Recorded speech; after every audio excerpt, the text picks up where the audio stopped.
Good evening, everyone. Welcome to our Public Safety Committee. At this time, we do not have quorum, so we're not going to vote on anything specific. But before I get started, I want to. Jamila, I'd like to forward a that I got from Jana Lasorta.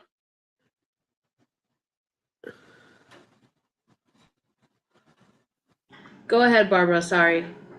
I'd like to forward an email to you that I got from Jana Lasorta, head of North Manhattan Parks, about a safety issue. It's all in the streets that the 34th could help deal with. What email should I send it to? Because I'd like people to see the pictures tonight. Where should I send it? Let me She see. share a screen with you and that's it. That makes it so much easier. Could you share your screen when the time comes? But how would I show the email? The email's on my AOL. I wouldn't know how to do that. By sharing your screen, Barbara, in the bottom of the screen, there is a green button that says share. But how would I show an email? So I'll give you the directions. So once you share your screen, we'll be able to see what you're looking at. So once you click on share, you can open up the email and then we will be able to see that email that you're referring to. Okay, thank you. You can walk me through it. Okay, thank you. No problem. All right, sweet. I want to make sure that I have all of our committee members or board members on board. So let me double check. All right, we're all set. So thank you everyone for joining us tonight, March 5th. I guess we're gonna get started now. It's 6:35 p.m. I believe our chair, Eliezer Bueno, will be joining us maybe later on virtually, but I'm here present. I'm Jumir Nalkober, your assistant chair for the Public Safety Committee, and I'm joined by my fellow committee member, Jacob Banis. Hi. And in person, we have representative from the district attorney's office, and I'm going to have her introduce herself. Hi everyone, Fernanda Lujan from the Manhattan DA's Washington Heights office. I'm a community engagement coordinator. Thank you. All right, so let's jump into the agenda. First and foremost, we have a presentation on the governor's efforts to effectively repeal Khalif's Law by Amanda Jack, Public Policy Director of the Legal Aid Society. Do we have Amanda here with us at the moment? All right, I don't see Amanda present, but if she does come in, whether it's virtual or in person, we're gonna give her the time to share her part. All right, moving on to our third item, crime stats, fire incidents, any of our emergency service reports and law enforcement initiatives. We're gonna start off with our district attorney's office that is present in person, and then we'll move on to our precincts. So the floor is yours. Thank you. Yeah. Hi everyone, good evening. And my name, like I said, was Fernanda. In regards to discovery, I did put some fact sheets here on the table. I can also send it to you virtually so you can share with other individuals on the new discovery laws. So for my report, we have a new youth ambassador program, and this is an enriching program which will provide the youth with an insider's view of the criminal justice system, where they can learn about the Manhattan DA's office and its role in the criminal justice system. The youth ambassadors will also have a platform to voice their ideas about how we can best serve their own communities. Participants will engage in workshops, discussion, community field days, and also work on projects and also lead a culminating youth event. Applicants must reside in Manhattan. They must be 16 to 19 years old, and they will be attending a 4-month program from March to June. So I'll be sure to also share that with you, Jamirna, so that you can, share it with the community and also the youth that may be interested. But that is it for me. Thank you so much. Thank you so much. You're amazing. All right. Yeah, go ahead. Questions? Any questions? Go ahead. Where should interested people apply? Is there like on the DA's website or? Yes, so in the DA's website, there's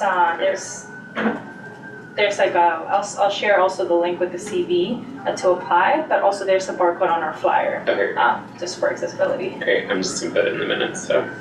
And then second question is, you mentioned you have your fact sheets on the new discovery laws, but what are the new discovery laws? So, What does that mean? I am not a lawyer. I'm a coordinator at the DA's office, so I'm not prepared to answer any questions on discovery law. But they are here with the proposed information. But if you have any questions in particular, I'll be sure to take it back to the office, speak to the ABAs that we have at our office, and get your questions answered. I'll take a look at your flyer, thanks. Of course, thank you. Sweet. Thank you so much. All right. Do we have either our 33rd precinct or our 34th precinct present with us tonight?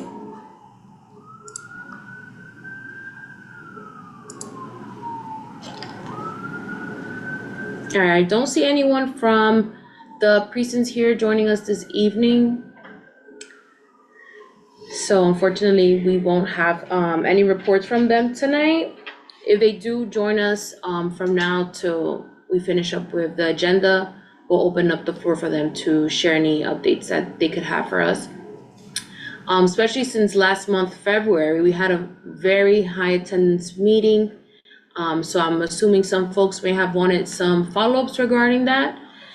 So just for the record, our precincts were not present tonight, but if they do join us later on, the floor will be theirs. All right, and I don't see the fire department either.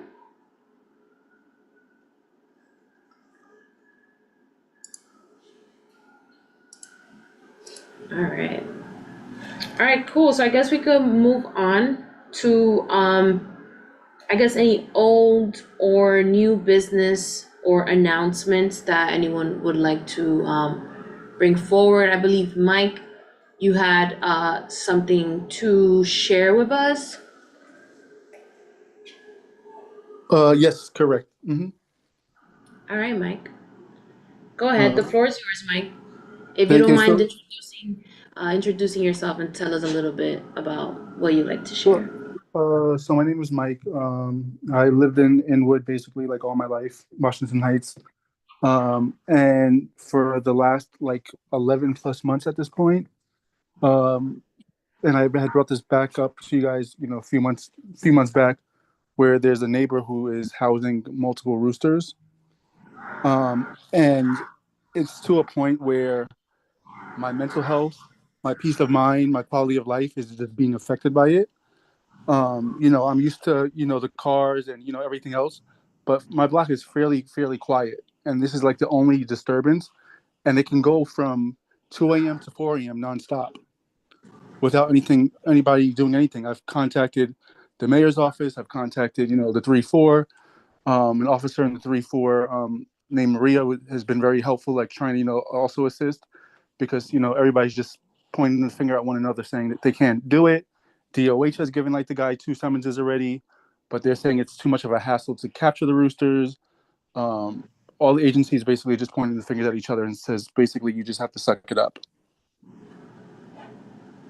Yeah, I believe it was either January. This was brought up by one of our committee members or someone who was present at the meeting. They wanted to follow up on the specific rooster situation, but there was no further information regarding that. And unfortunately, since we don't have the precinct present tonight, we can't, check on the transparency around what's going on with that situation. So at this time, we personally, our committee does not have any updates on that specific situation, but I'm hoping that next month, if you do come again, I encourage you to please come again next month to see if the precinct does have any updates for you.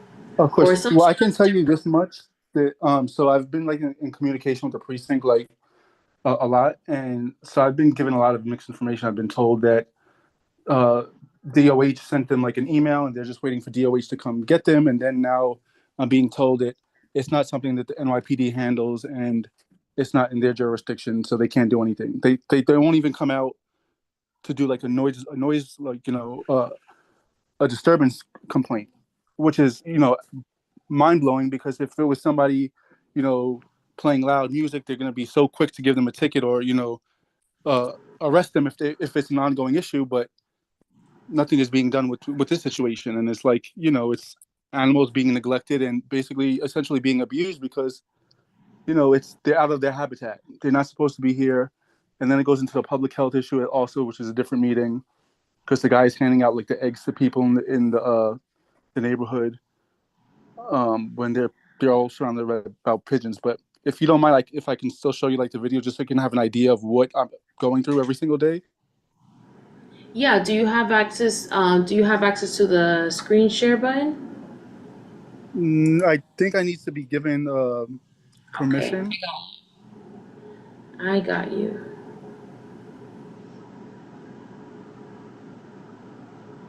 I got it. Let's see. Very cool. Okay. Thank you.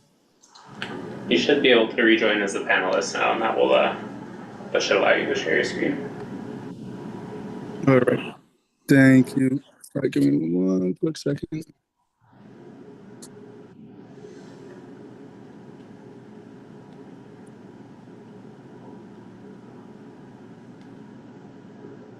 Okay. Share.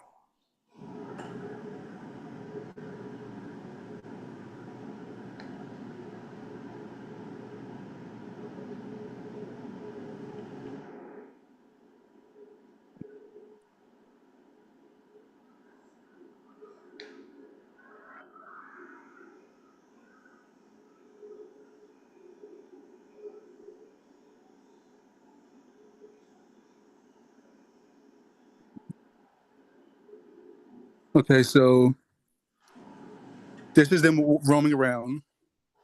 I don't know that we're able to see what you're trying to show us there, Mike. You can't see it? Mm-mm. No. All right.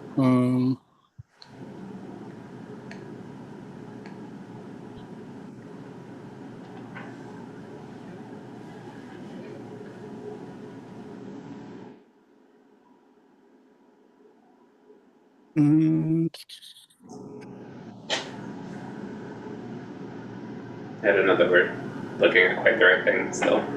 Nothing. No. Oh, here we go. It says you are sharing your screen though. Oh, there you go. Now you got it.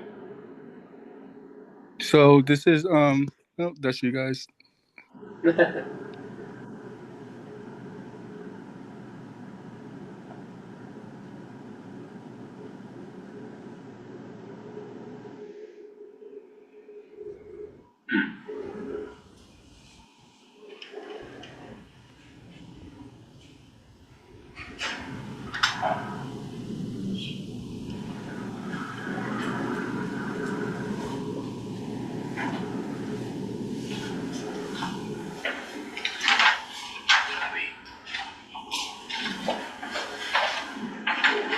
And then this is somebody posted this on Citizens yesterday. 2 minutes and that is on.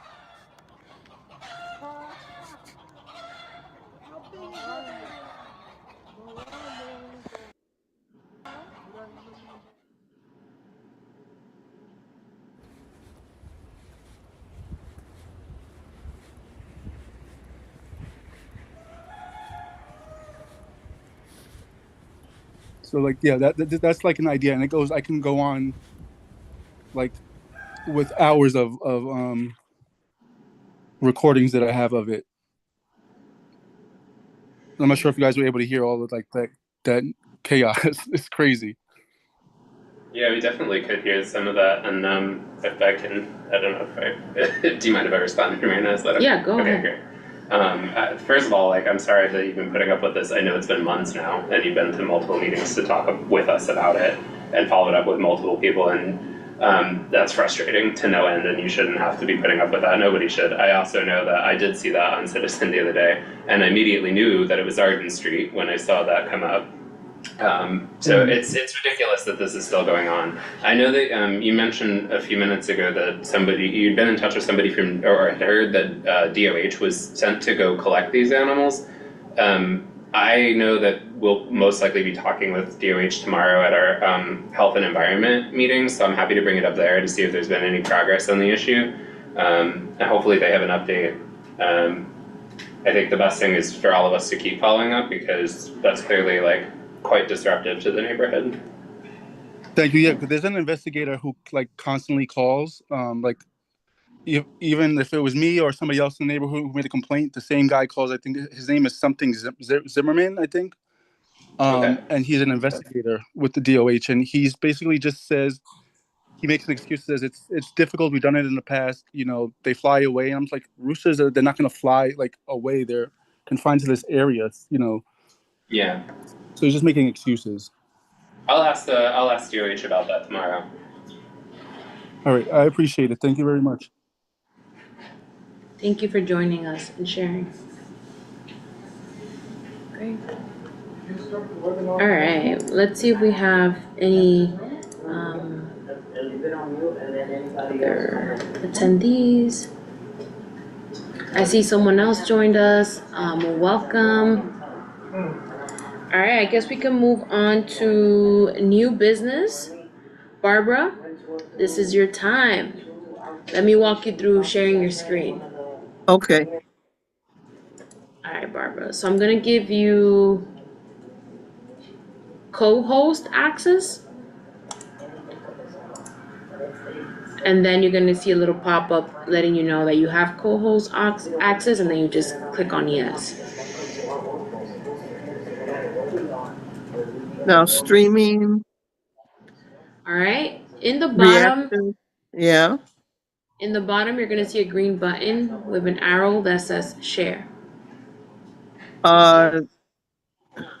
poll settings, incoming, defaults. I do not see a little green button, no. I see participants, chat, reactions, resources, Q&A, show captions. I click on the more and I get polls, settings, stop incoming video, return to defaults. It should be right after reactions. It should be a gray box. Yeah. Reaction, resources. All right, Barbara. Did you get my notification to accept a host? What? Do you accept my notification to be host? Where would that be? It comes up as a pop-up. Links, meeting agenda. That already is set up that anybody that's a panelist can share, so you don't have to give her your hosting abilities. Or you'll stay out, Juliana. Okay, let's see. Anybody can share screen.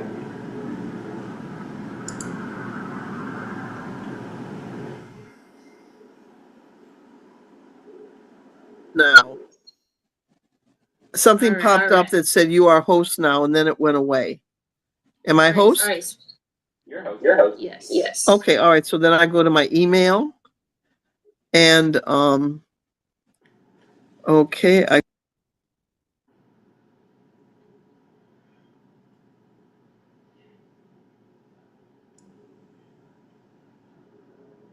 Barbara, we lost you.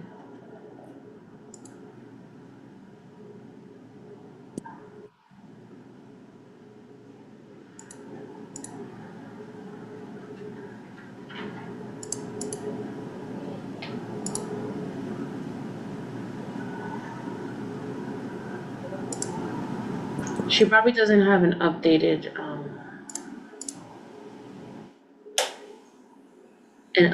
Zoom account. oh, hold on. Since I'm off and I can't come in again. I'm back. Can you see the email? No, we can't. Barbara, do you want to email it me instead, and I can show it for you? What? Would you be able to send your email to me, and I Yes. can display it on No the Zoom? problem. Okay, hold on, let me go to my email. Okay, what's your email? It's Jacob, Jacob, J, Banas, Banas, @gmail.com.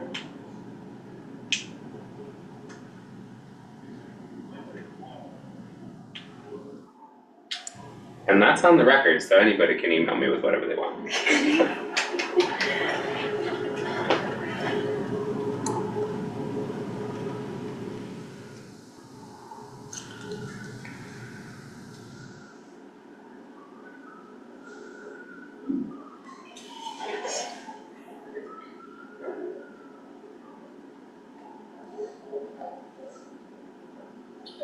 Eso todavía sabes que estamos yo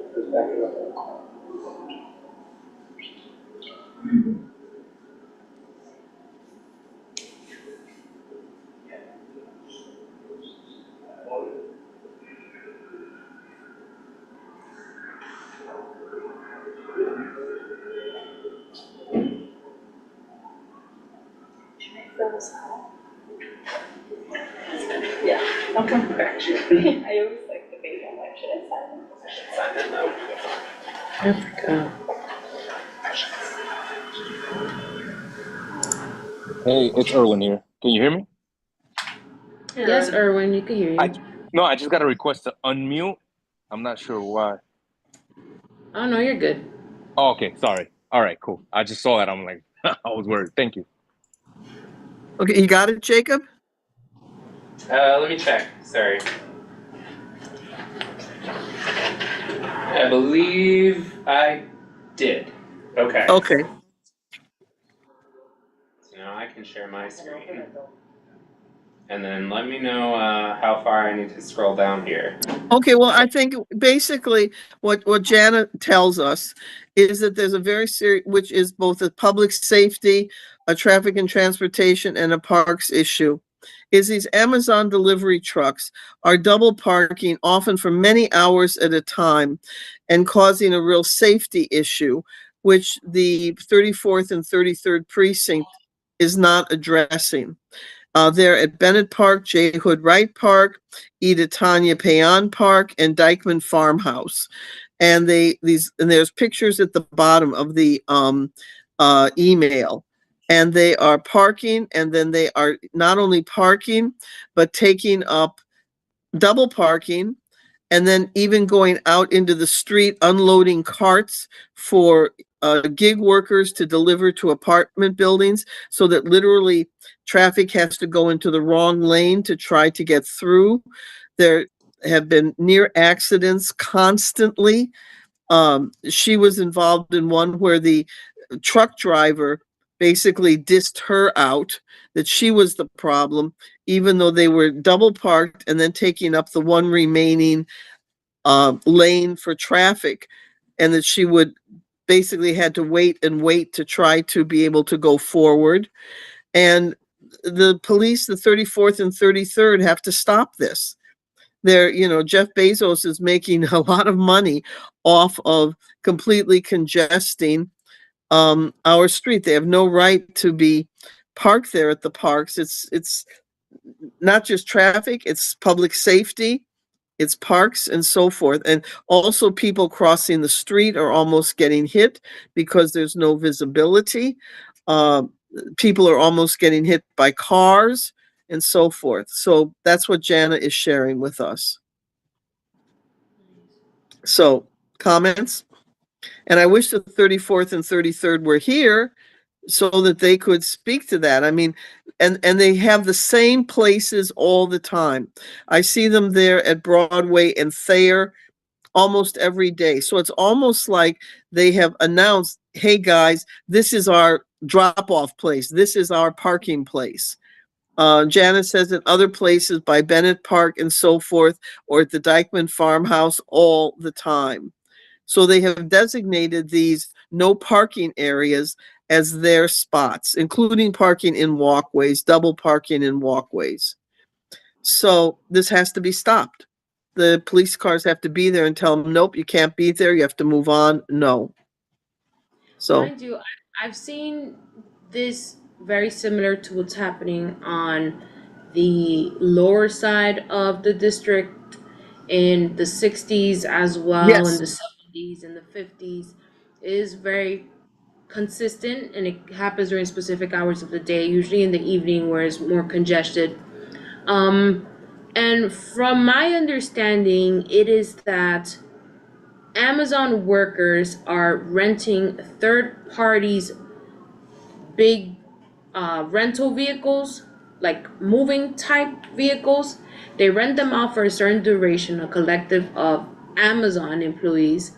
They all pitch in to rent a car, a truck, and they do deliveries together. These cars, like shown in the picture, these are not the official Amazon delivery trucks. These are third party renters. So, I'm not too sure how the NYPD would be able to address that, but it has become a traffic issue as well as safety issue. Um, and that's what I have so far. I'm not too sure what NYPD perspective would be. Have they previously addressed situations with these individuals? Because it's happening throughout the district, multiple avenues in which, they're taking up certain lanes, bike lanes, etc. yes, that's one of the other problems is they take up bike lanes so that a biker has to go into traffic and potentially get mushed, get mauled by a car.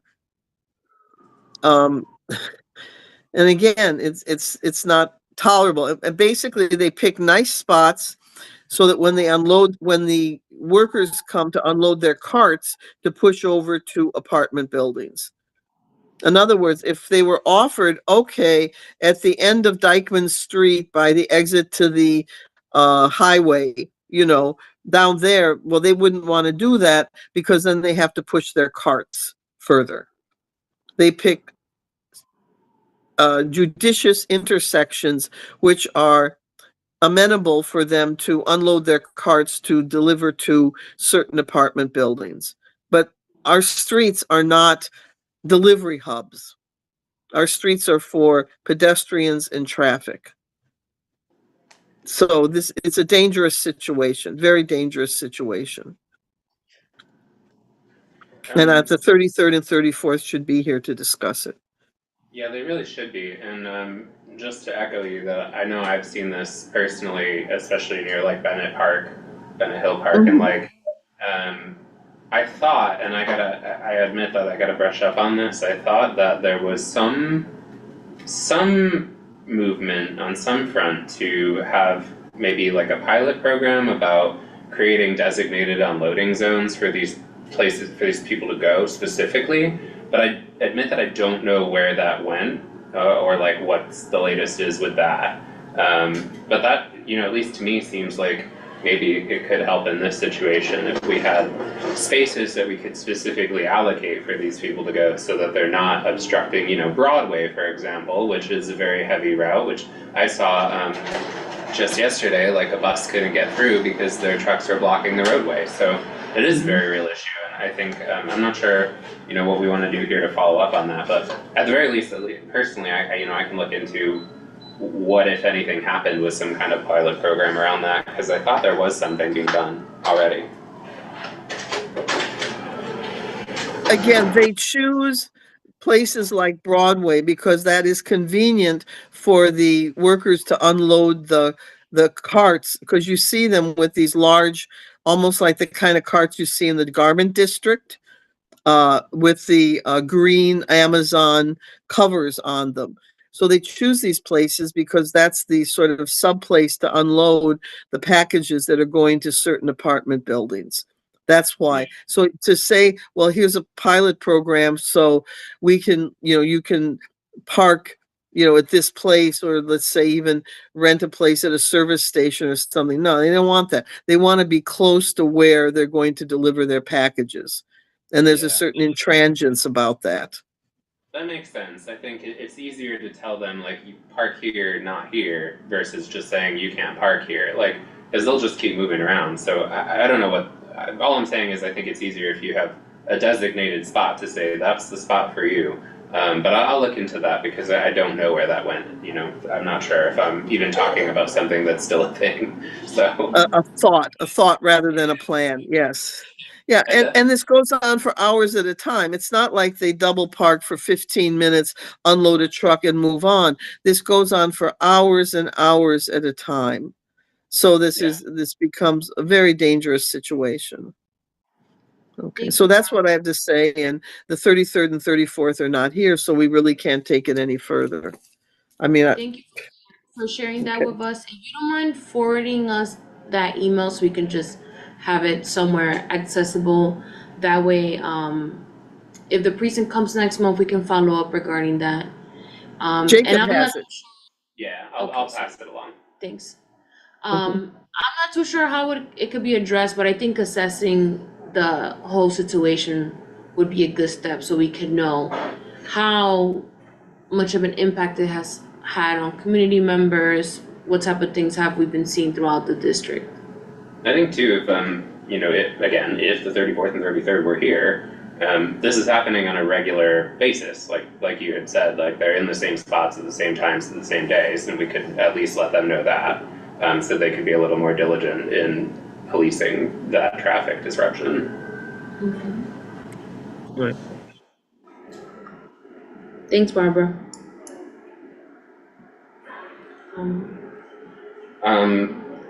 I have some new business also. Yeah, go ahead. It's a couple months old, but last meeting was very busy, so it wasn't really the time to bring it up. But if Eleazar is here, then I think we have quorum. And I actually have a draft resolution for us to review. Woo! Yeah, I know. So maybe we can go over it at the very least, and then if we do have quorum, take a vote, or if not, I would appreciate feedback at the very least. But the resolution is in regard to, in support of legislation for improving safety for lithium-ion battery fires. We talked about it like 2 months ago, I think. And so I had said I was gonna look into the pending legislation, and create something around what was already in motion to just like give more support for that. So if you don't mind, I'd love to like read through this. Apologize for not circulating it in advance. Normally I would have preferred to, but it just didn't quite happen that way.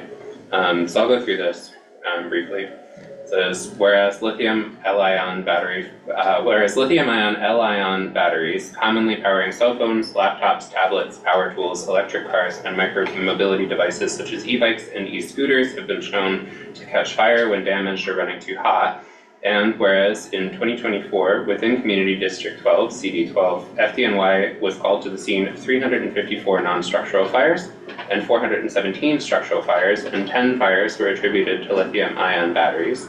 And whereas the infancy of the micromobility industry and general lack of federal safety standards leaves residents of Community District 12 vulnerable to defective devices, though progress has been made to increase awareness of hazards, under-regulated L-ion batteries present a deep risk to the life and property of residents of CD12. And whereas legislation is being considered at the local, state, and federal level, which would put more structures in place to protect residents of CD12, including Assembly Bill A5310 and Senate Bill S157, which would prohibit the sale of second-use lithium-ion batteries. And whereas such legislation also includes the House-passed HR 1797, Setting Consumer Standards for Lithium-Ion Batteries Act, co-sponsored by U.S. House Rep. Adriano Espaillat, which requires the Consumer Product Safety Commission to issue a consumer product safety standard for rechargeable L-ion batteries used in micromobility devices to protect against the risk of fires.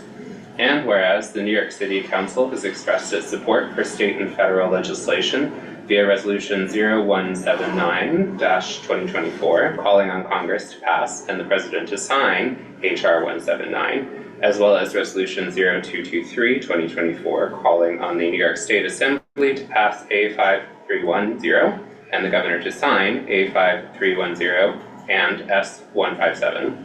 And whereas the New York City Council is debating INT 0020-2024, which would require the delivery worker bicycle safety course developed by the Department of Transportation to cover the safe and lawful operation of powered bicycles, as well as lithium-ion battery and charging safety.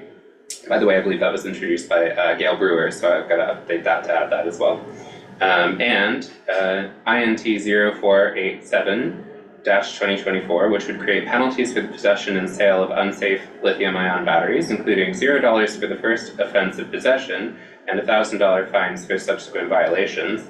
Now be it resolved, the Manhattan Community Board 12 calls upon the United States Senate, Senator Chuck Schumer and Senator Kirsten Gillibrand to take up and pass and the President to sign H.R. 1797. That doesn't seem right. I think that should be the Senate bill. Anyway. Oh no, the House passed it, the Senate should take it up and pass a similar measure is the point. But we can finagle the wording. And be it further resolved, Community Board 12 Manhattan calls on State Assemblyman Manny de los Santos and State Assemblyman Al Taylor to pass Assembly Bill A5310 and State Senator Robert Jackson to pass Senate Bill 2023-S157 and for Governor Kathy Hochul to sign A5310 and 2023 S157. And be it further resolved, Manhattan Community Board 12 Manhattan expresses its support for New York City Council Resolution 0179-24, calling on Congress to pass and the President to sign H.R. 1797, as well as Resolution 02234, calling on 0223, calling on the New York State Assembly to pass A5310 and the Governor to sign A5310 and S157. And be it further resolved, Community Board 12 Manhattan calls on the New York City Council to pass INT 0487, which would amend the Administrative Code of the City of New York and the New York City Fire Code in relation to penalties for the possession, sale, lease, or rental of unsafe powered bicycles, powered mobility devices, and storage batteries, and the assembly or sale of second-use lithium-ion batteries. And be it further resolved, Community Board 12 Manhattan calls on City Councilperson Carmen De La Rosa and City Councilperson Sean Abreu to support Resolution 0179-2024 and Resolution 0223-2024, and to pass INT 0487-2024 into law. So that is obviously quite a lot, but the nuts and bolts of all of this is that in several of these whereas, there's a couple different bills at different levels that are in the works to address this. And I think I want to make it clear that at least on the state level, there's this Assembly Bill A5310 and Senate Bill S157 that are both trying to do the same thing. They're both to prohibit the sale of second-use lithium-ion batteries. And then on the federal level, there's the House Resolution 1797 that has passed the House. So this whereas here is calling on the Senate to adopt that and pass similar measures so that it can be passed into federal law. That's the one that requires the Consumer Product Safety Commission to basically set a safety standards for these devices. And then on the city council level, these resolutions were passed to express their support for all of these laws already. So the city council is already saying, we want this as well. But they also have their own measures, this INT 0020, which is, requiring some educational component for delivery workers so that there's more awareness of the hazards that batteries for these devices present.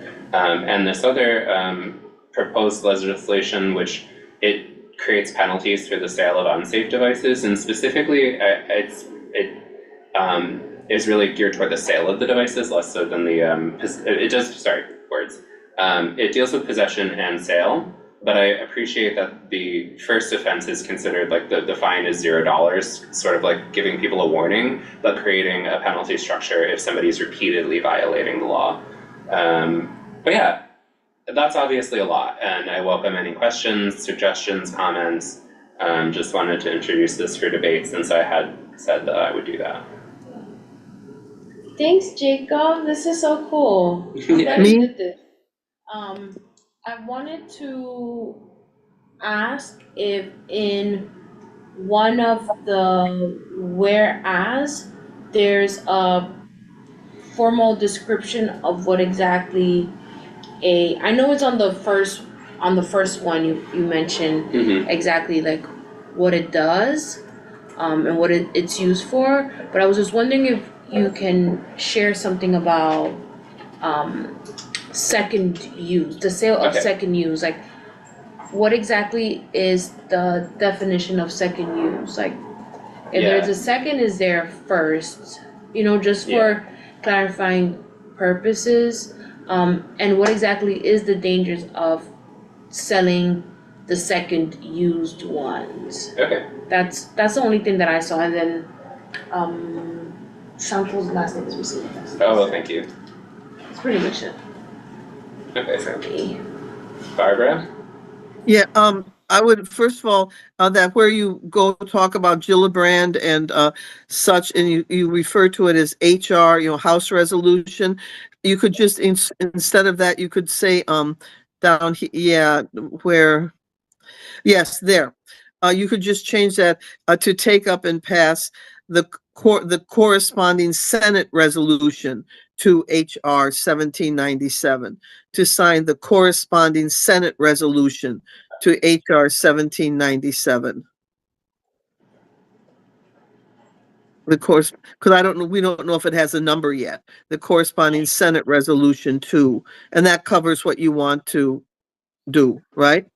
Okay, and then I wanted to say, I would like it up at the top, that it be, even if it's in the resolutions already, good. If not, to make sure it's put in, that we either support that it's in there, or demand that it be put in there, that online platforms, or what do you call it, internet sales platforms, be prohibited, be blocked from being able to sell these inappropriate lithium batteries over the internet, because that's where a lot of them are coming from.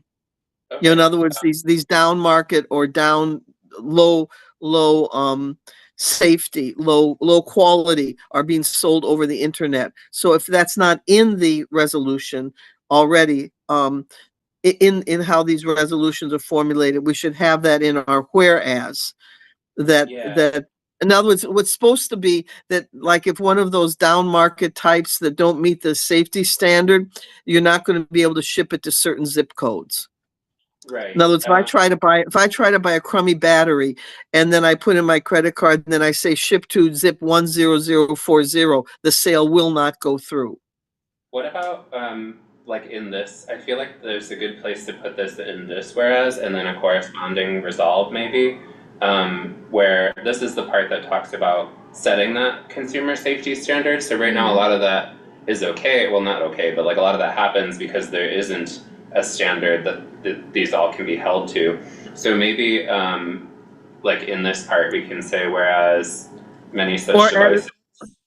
Or add another little whereas, if such devices do not meet the required safety standard, sale of them will be blocked through any online sale.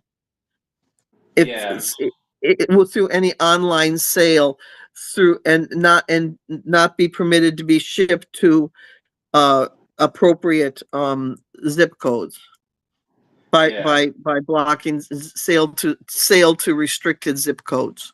Yeah, maybe in this one right here, to say, which would again reiterate, like this would establish the consumer safety standard. I have a question. Jacob, it's Erwin here. Oh, I'm sorry, I jumped in. It's okay. Give me 1 second before we move forward. I just want to figure out the wording for Barbara in this thing. I think we can put it in this resolve that this would establish the consumer safety standard, and then something about preventing the online sales, but I'm not sure how to word it here.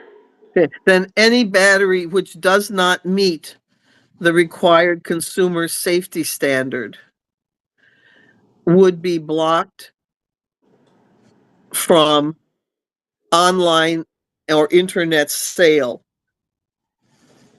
by restricted zip code, by not being shipped, by not being able to ship to restricted zip codes. I think we can leave it like that, and that's broad enough to cover that. But I think that's good. Okay, Erwin. Okay, we can block from online sale. Okay, all right. Okay, sorry, Erwin. What's up? Sorry about that. Okay, so forgive my ignorance on this question. When we pass resolutions, And what body enforces it? The reason I'm asking that question, is because if we put banning the sale of these e-scooter batteries, which I do agree with, by the way, Barbara, but if we put that in our resolution, the body that enforces these resolutions, do they even have the power to do that? Because banning the sale of on the internet of these is like a congressional matter, right? But Yeah. aren't we addressing these resolutions to I'm assuming the borough president of the city council? So Yeah. how does this work? Exactly. Okay. That it would be interstate. It would be Interstate Commerce Commission. Which is out of so my question is that out of our scope If I as may. a No. local community board? If I No. may. As opposed to, okay. Y'all, if I may address the question. No, it's not outside of our scope. Technically, we're just asking the responsible agencies to pursue these actions. We're formally asking by passing this resolution. So in this case, what all of this language in here does is tells the appropriate agencies, the appropriate politicians, that this is what we want done. So for example, with the state assembly members, this is talking about the corresponding state legislation, asking them to pass it, and then New York State would be responsible for enforcing that the way it should be enforced. So, and then there's the corresponding level for the city council down here as well. And then when it comes to the sale portion, that's absolutely the federal level for interstate commerce, which is where this is in here. So that's where we're asking our federal level officials to do these things. And I don't think it's outside of our scope to say to all of these people that as residents of this community, this is what we want done to best serve the interests of our community. We're not the enforcing agency or anything, but they have to figure out how to enforce it essentially. Got it. All right, thank you very much for that. All valid and good points, by the way, that I agree with. I was just worried that we were going beyond the limits of it, but I understand how it works now. Thank you very much for that explanation, and thank you for that, Barbara. I know this is probably our first resolution that we've gone through together, so certainly, if there are other questions, feel free to raise them. I do want to add, I think this is very cool. I really like it. But I was wondering if any of the legislation that they have already, created in support of this, do any of them mention, because I think this was brought up previously, like a place to safely store these batteries. Yeah. I believe one of them did bring that up. There's been some movement on that front. I think there was, again, a different pilot program that was creating a storage or charging location. Yeah. It was, and I think, I'm a little vague on the details, but I think there was actually a Deliverysta meeting place that was set up where people could go and charge those batteries there. But I don't know what's happened with all of that. And would probably be strengthened if we had something else like that, especially if that's something that we're interested in having in this community. I know we have a lot of delivery folk who, you're talking about the Amazon folk earlier, but this is the different, the small business people who are out there hustling and delivering all our dinners. It'd be great if we had something like that as well, but I don't have enough information to include it at this time, unless someone else does. Because I was gonna say, if the resolution is regarding the safety of these batteries, and I think maybe I'll have a better understanding once I'm familiar with the definitions. But maybe if we're talking about safety, it would be, nice to incorporate a way on how to safely store these batteries. And I think if it's not mentioned through one of the legislation that folks are already working on, it should be a part of our resolution where we mention something that says how to safely store these batteries if people are purchasing the correct ones. Right. Because I know there was some sort of forum or conversation around batteries that are safe versus ones that are not. Yeah. So we can, just find somewhere where we can mention where we can safely store, or that the city creates an initiative to safely store these batteries. Would it be and I would be happy to follow up on this, and then if I can figure out what was going on with that basically exchange location. Would it be of interest in like the last resolve perhaps to talk to or to speak to like Carmen de la Rosa's office and Chanabreo's office to say like we would want something similar in our Yeah. community district? Yeah, like I know these folks allocate certain funds for certain initiatives they lead, like DOT with their new Amazon delivery stuff. We just gave 400 new bikes and new batteries to about 405 Yeah, delivery workers That's awesome. throughout the city through a lottery contest. so that's cool. So, you know, if we have the Department of Transport, maybe with the whereas, we can align that with what Eliezer just mentioned regarding And I DOT. came from a grant. So I think it would be a good idea to include that city council provides grants to for, continue to have these organizations like the Deliveristas, yeah, and others. okay. So do the deliveristas like, or anything regarding that initiative, do they have anything, some sort of education around Yes. the batteries, Yes. right? So Yes. pushing that initiative in the resolve, sorry. Yeah. Our city council allocate grants to support the education of battery safety and supporting, you know, proper equipment or support for the deliveristas. Oh, I like this. Yeah. Maybe that becomes like a last resolve. New York City Council to continue providing, what was it? Sorry, grants and Grants. funding for education I think the last one and was, exchange programs. I think it was $1 million. It was $1 million grant. It was through Deliveristas and Workers for Justice in Brooklyn. Yeah, Those two organizations we work with. okay. I can make that just like another Yeah. whereas, I think. And I think that covers it. Yeah. I think in battery storage safety, cause I think I wanna put emphasis on where to store them, and I think that's What do you mean? like where people gonna put them. There are, I have a question, I have a comment. Can I speak?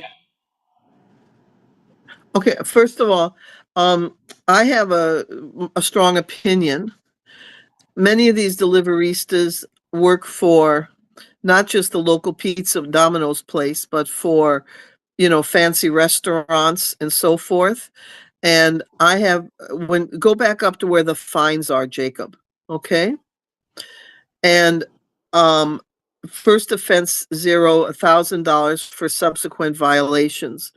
I feel that the violation, the fines should be on the, restaurant or company that they are employed by. And one of the problems with this is they're supposedly employed as independent contractors.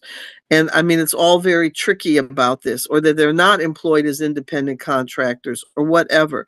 And I think that that really has to be clarified in the law, because someone's working for, you know, what's it called? Daniel Booley restaurant or one of these fancy, you know, Nobu or something, doing deliveries. He gets hit with $1,000 violation, and these fancy restaurants get hit with nothing. I think it should be especially on the responsibility of the place that employs someone to supply the batteries and the, rather than on what are often, you know, very marginal immigrant labor. I mean, how can we play that? That's my opinion. But how can we play that? Because then they'll say, oh, these guys, they rove around, they work for 5 or 6 different places, it's not my job. Guy works for me 2 weeks, he goes somewhere else, why do I have to do this? But can't we hold the businesses responsible in the same way that the health department holds a business responsible, that the kitchen be clean and the utensils that are used are proper? Anyway, so that's it. Everybody chime in. No, I agree with the spirit of what you're saying, and I'm not sure how to slot it in here exactly. This particular whereas in the law that it refers to is talking about, I know creating penalties for possession of the batteries, but I think more specifically this law is also about the sale of the batteries themselves. So I do agree with this particular law as it stands, although I think it would be worth looking at how we can modify that to make the restaurants a little more accountable. But it does get legally gray when you're, as you mentioned, like a lot of these people are independent contractors and technically like independent contractors, like it's all very fuzzy. So I'm not sure how to handle that here, except to say that this initial law is worth supporting. I think there was a state law that they Yeah. were considering, right?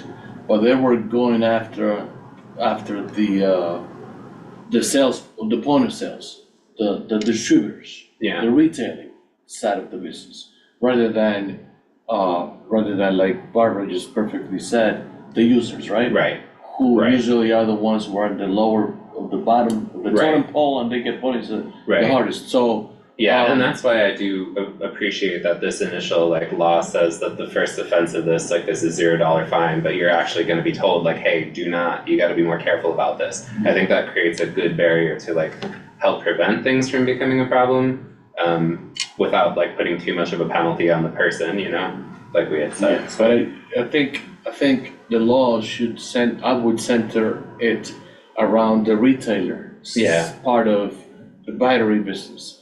Like all of a sudden we had no battery, or bike, shops around here, and then we have like 10, Right, right? Have you seen them all over, Right. like popping up? So maybe you wanna, Well, Go the ahead. whereas does, because it says possession and sale of unsafe. I think it should So actually that- say possession or sale, because Is that it's what it really, says? it's doing both. yeah, Mm-hmm. exactly, there you go. Now you could have an inspector going to these retail shops and Yeah. say, let me see what kind of Yeah. batteries you had. Yeah,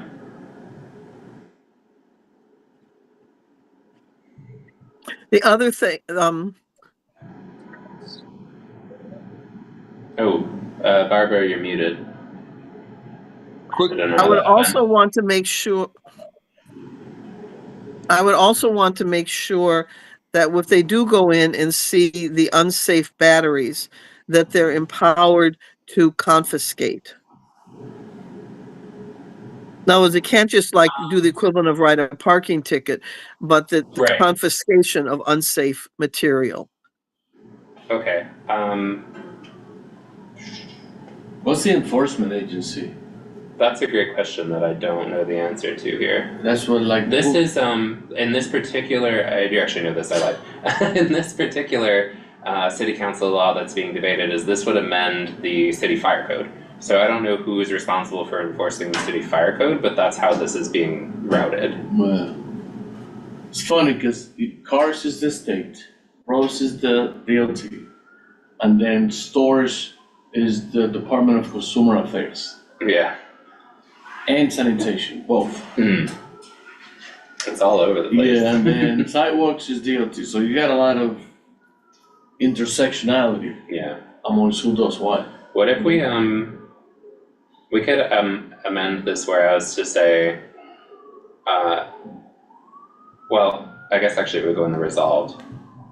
Yeah, see, there's nothing in there that says, it says 0 for the first fine for the first possession and 1,000 for the next. There's nothing that says that these unsafe batteries must be confiscated. Yeah, what I was gonna suggest is in the resolved about this particular law right here, perhaps we can add something that says, that the responsible enforcing agency should be authorized, or I don't know what the wording is, but basically in this resolve to say that for this particular law, we would want the responsible enforcement agency to have the ability to like confiscate unsafe devices. The enforcement agency shall be required to confiscate unsafe. Yeah. The agency shall be Required to confiscate. unsafe batteries. Something like that, yeah? Yep. Why don't we just put, instead of saying unsafe batteries, just the lithium ion? I'm not sure how to pronounce it. Well, I think the issue there is like it's I don't know how it's hard to gauge what's safe and unsafe, but theoretically That's you can have a kind of what I lithium thought. ion battery and still be, like safe. But I think specifically if we go in and see like a damaged battery or something that's clearly unsafe, that would be the definition there. Because the primary reason why, So then that implies that someone has to inspect the battery itself, because just looking at it, yeah, there's some that may be visibly unsafe, but how do we know without inspecting one that may be visibly safe is actually unsafe without inspecting it? The fire department knows because they know by the brand and if it has what's UL certified on it. And they know by the brand and they know also if certain seals have been broken on it and so forth. They're Got it. good at So that. That's their job. Got it. So they could just look at it and tell, all right, sounds good. Yeah. yeah. But it's like anything, it's like a car. If you buy cheap tires and you make the roads unsafe because you made the choice of buying a crappy tire, then you own the responsibility of what may happen because you decided to buy cheap freaking tires. The same with this. There has to be a medium in which, one, you have an enforcement agency that is clearly the people who is going to try and do that, and two, more important, who's gonna be more accountable at the end of the day. So it happens that a good percentage of the laws, and I don't want to use a percentage because I don't want to get myself in trouble, usually lie upon the people in the lower section of the totem pole. And that's what, when these people are sitting around creating these laws, kind of like don't foresee that, Yeah. So what about let's say what about some criminal penalties? Throw in some criminal penalties for people who are caught in possession of these unsafe batteries, like using these unsafe batteries out and about, like, it's just but that'll incentivize people to start buying either the safe ones or not use them at all. The retail label, it makes sense, but if you only have like one battery, like, are you really gonna punish that poor guy because he couldn't afford $100 more to buy a better battery or a safer battery? It's economics. But it also, the other side of the argument is, what happens when we have a huge fire and 2 little kids die and 10, 20 families are displaced just because someone didn't want to spend the extra $100. Do they know? Actually, I have an important point of clarification here that I missed in my resolution here. So this particular law, the penalty for possession, it's zero. Oh, sorry, wrong button. Penalty for possession is $0 for the first offense, and $1,000 for subsequent violations. And for folks that are selling the batteries, they are liable for up to $1,000. It's also, this particular law says it's punishable by a misdemeanor and up to a year imprisonment. So I think that's an important distinction that I want to correct here, which is that for the possession, would create penalties for possession of $0 for the first offense, and $1,000 for subsequent violations, and for the sale or assembly of unsafe Li-ion batteries, a fine of up to $1,000 and a misdemeanor punishable by up to 1 year imprisonment. So it's really putting the pressure and the legal responsibility on the folks that are doing the sale, while also creating a little bit of a barrier for the possession. Sorry, I just looked that up and I missed that in my initial write-up. So I think that accomplishes what you were talking about there, Erwin. Yeah. Yeah, thanks for clarifying that, James. Yeah, appreciate it. Did the police department get? To address, I wanted to Mhm. address the person's issue about someone who neglectfully charges his battery up in the kitchen and starts a fire in the apartment building and kills 3 kids. I believe that your such person that does that can, just like someone who leaves a stove on or does something with a space heater, they can also be then charged with criminal negligence and things like that. They can be charged with other things where a reasonable person would not have done this, and therefore you can be charged under the criminal code for causing destruction and damage to property and other people. So it's not just the battery, it's the conduct that a reasonable person would not have engaged in. So, Right, okay. for sure. Any other edits, suggestions, feedback here? Do we want to call this to a vote since we have a quorum? Okay, then Let me read it again. Oh yeah, yeah. It's like, I worked in late. So none of the prisons. No prisons are here tonight, sir. Wait, can we call this to a vote if we haven't added that second whereas? Or we would? We can, and we don't need the specific wording necessarily, though I'll happily take suggestions if folks have some. Basically what we would do is we would vote to adopt this as amended, which that would be the amended part. So if we want to talk about the specific language, we can. CD 12 or CB 12? Community, in resolutions, we always refer to it as Community District 12.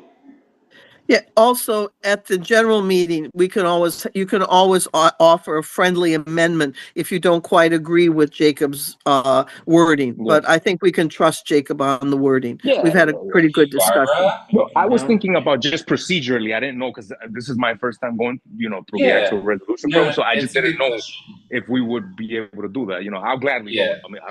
I'll gladly do so today. The technical verbiage and the way we're going about this is we would adopt a motion to, or we would make a motion to Yes, adopt the yeah. resolution as amended, which includes that part, yeah. Let me- And I'll talk about voting too, Erwin, when we get to that point. So what's the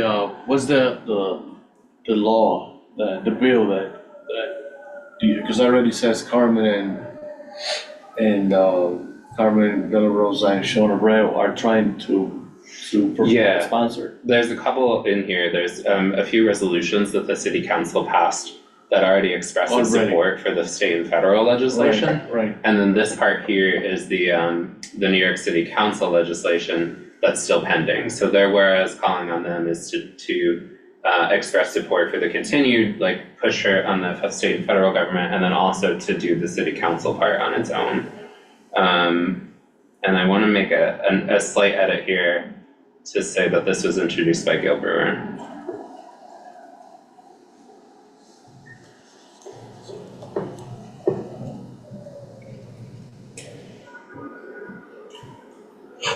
Okay, I like it. Put it to vote. Cool.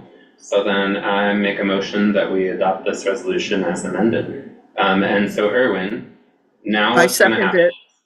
Oh, seconded by Barbara. Thank you, Barbara. So we each get to say yes or no, and that's either a vote in favor of this resolution, in which case if it gets enough votes and passes, we would take it to the general meeting at the end of the month, and the whole board would vote on it there. You can also choose to abstain. Now, abstention in New York City is a little weird, because you're not supporting the resolution when you abstain. It's kind of like a vote against it. It's just, it's not in favor is the way that an abstention is treated in New York City. So in this case, that's how that works. Do you Yeah. have any questions, Erwin?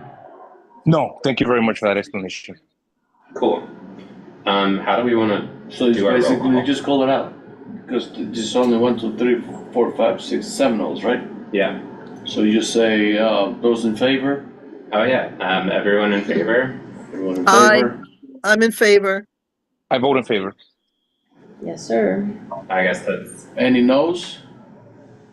Wait, You I vote in voted in? favor as amended, right? yes, there you go, cool. Got it. Yes, Yeah, I vote in Erwin. favor as amended. So no no's? No No no's, no abstentions. abstentions. Yeah.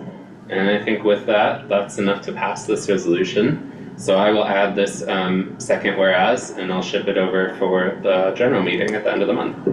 Do we have any community members present at the meeting? Not here, No, Because it's also there's- we poll community members. there's a big storm. I know, that's why I'm not there tonight. I'm getting better, but I can't go out in this kind of weather. it's So- miserable out there. Are there any people online?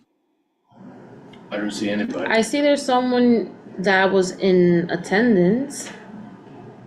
LaQuinda. I'm gonna give a report and an update, not a report, an update. I don't see them there. Attendees. Attendees is 0 at the moment, so we don't have to poll them. Yeah. They heard us and they left. They left, as soon as they hear you, we're gonna pull them up. They left. But I spoke to, I didn't speak to, I ran into Jocelyn Benaya from the DS office, who mentioned, confirmed, and reported that the individual that was causing so much commotion that we had almost 100 folks here last week had been Last apprehended. month. Mm. Oh. Not once, but twice. Mm. So they're trying to figure out a way of, hospitalizing the Mm. individual because it's obviously a mental issue, not necessarily a crime per se. Okay. So, and my brain was humming as to how in some sort of near future, there has to be an enforcement, something that deals with individuals that have mental health issues, Mm. right? And because the police department is not necessarily trained Okay. to handle it. And there isn't a force that specializes in dealing with people with mental health issues. Yeah. So at some point in time, that's gonna have to be dealt with. Yeah. I don't know where the funding will come, but I just feel that there's a need. We don't have any, not any, but there's enough beds in our district Yeah. for mental health issues, and enforcement, forget it. We just don't have enough. I think there has to be some sort of task force created through the city, which it's like a collaboration with Department of Health, Mental Health, and NYPD to see how they target this. And aside from that, something relating to drugs, because sometimes they align to each other. Mental health issues and drug consumption, there's a lot of, interconnecting things there that could be addressed through our city agencies, but there has to be a task force that incorporates more than just one agency, because it's a bigger problem than just one. Yeah, and it's all directed to enforcement rather than treatment. And the law has to be given a closer look as to define whether a person is able to even make the decision of, Right. or live in at will, or be taken, because if they don't have the ability to make decisions on their own. So there's a lot. Hopefully this, our state senators that we have now can take the lead and try and deal with that. I'd like to point out that in the last meeting, I was the one who was pushing for the mental health approach on that person. And I Yeah. pointed out that the guy in the 34th, he said, well, but we can't really, that we don't know if he presents himself as normal, they just let him go. And I really Yeah. took him to task on that, because I said, look, you got to do your job. It's been all over Facebook. It's been all over, community meetings that this guy, we have a whole running record of incidents that he has done. So I think even before a task force, we have to demand, he said, well, that's private. I said, it's not private. Facebook is as public as a flyer on a telephone pole. We have to demand that the 34th and 33rd precincts, when an individual is developing in the community this way, they keep a file. In other words, that they're on social media, that they keep a file that there are these complaints, that there are these issues, so that when they take someone to the emergency room, the attending physician looks and sees, oh, it's not just that he looks a little upset and now he's talking his way out of it. Oh, I'm okay now. It's all right. I felt a little depressed, but I just want to go home. Well, what can the residents say? But if they go there with a file that shows there were 15 incidents in the last 6 days and that he was terrorizing kids and putting his face in front of women and grabbing at women's chests and all these other things that have been going on, then that's a different picture. I mean, they're Barbara, not should doing we their create a homework. resolution about that? What? Should we create a resolution about that? I wish the 34th were here tonight and the 33rd. I can't help but think that a certain article in the New York Post has discouraged their attendance. And I think that might be what's going on. They're keeping a low profile at the moment. So, Can you please share with the article? What? What is the article that you're referring to? The article in the New York Post, you didn't read it? No. Eliezer, I'm sure you read it. The New York Post reported that the head of the 34th precinct, Castillo, was, again, this is reported in the New York Post. You can put alleged in front of all my statements, was in cahoots with the brother of Joseph Caban. Was it James Caban and Edward Caban are twins. And the James, who is not the policeman, who was fired from the police department, was coming to the 34th precinct, posing as a policeman and basically calling the 34th precinct to step down on any enforcement on quality of life issues. In other words, having to do with the clubs and restaurants. And as a result, there were, like 300 or 400 311 calls that were always closed within 10 or 15 minutes of being opened up. And that he met with Castillo several times at the 34th precinct. That's a big thing. And that this brother, the twin brother of the head of the NYPD, or almost head of the NYPD, was a consultant for these clubs.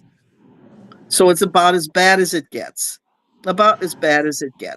Allegedly, as reported in the New York Post. So I like that word allegedly.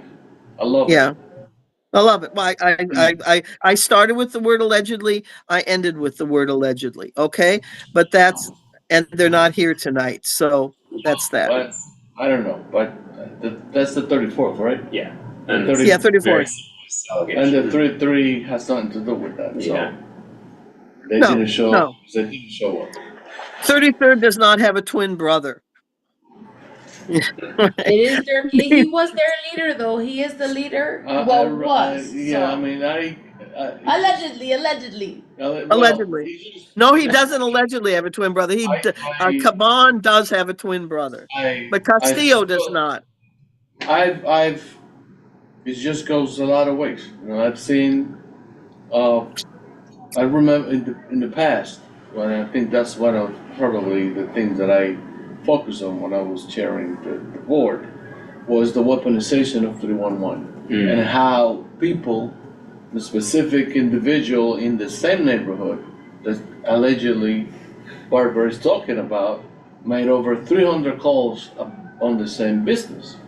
And yet, when the police department makes their presentation about 300 calls from 311, there weren't 300 complaints from the neighborhood. It was 300 calls from the same individual. So do you take an individual as face value because the neighborhood bothers it? Or is it just one individual? So those are the kind of things that could just, God knows where they go. And these are serious allegations. Hopefully they can get their crap together and sort it out. They have a new commander, right? They have a new CO. Have they chosen the new CO, Barbara? I heard, I rumor that Castillo was temporarily stepping down while all these clouds and smoke and such was being investigated. Is that true, Eliezer? I went through the first set of interviews before this article came out, like a month prior to. He wasn't there. Then they had the executive director acting as the CEO. In the meanwhile, the interview process was taking place. So I haven't seen him, heard of him in months, even before that came out. Yes. You know, also part of that article, look it up, a whistleblower has filed a harassment complaint, was the other sort of footnote codicil to the whole issue. So it gets better. It would make a great miniseries. It would be, you know, Hot Times at the 34th. It would make a great miniseries. OMG. Yes, OMG, you got it. OMG. So, all right, so it's kind of, Just call it a day. yeah, I don't think I have to let that settle in because Yeah.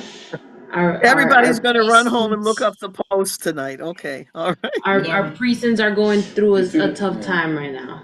If you read it, Yeah, You- I got a little look there. yeah, if you read it, you'll find who the complainants are, and there's a little bit of history behind the Specifically the complainants. New York Post, because you know the New York Post is a little controversial at times. But I'm surprised that the New They York have a Post, specific lens on certain things. So I identified the newspaper. Also look back that the restaurants that were owned by the Caban brother, who is not a policeman, who was fired from the police department, is up in the Bronx. And the mayor and other people were holding parties there and they didn't have the proper licenses. So you can even go back a little further. That could be like a little sequel to the miniseries. oh wow. No. Well, it sounds like I have a whole research project. ahead of This me is today, definitely a but- documentary drama Yeah. of what's Yeah. going on in the He had a club up in the Bronx and there was an extension. You know how when you get a license, if you extend the space, you have to get a license for the second space. And they didn't have a license. And the mayor himself with Caban was holding big parties up there. So it's That's fun. Eric Adams I love for New you. York. Only in New York. I love this town.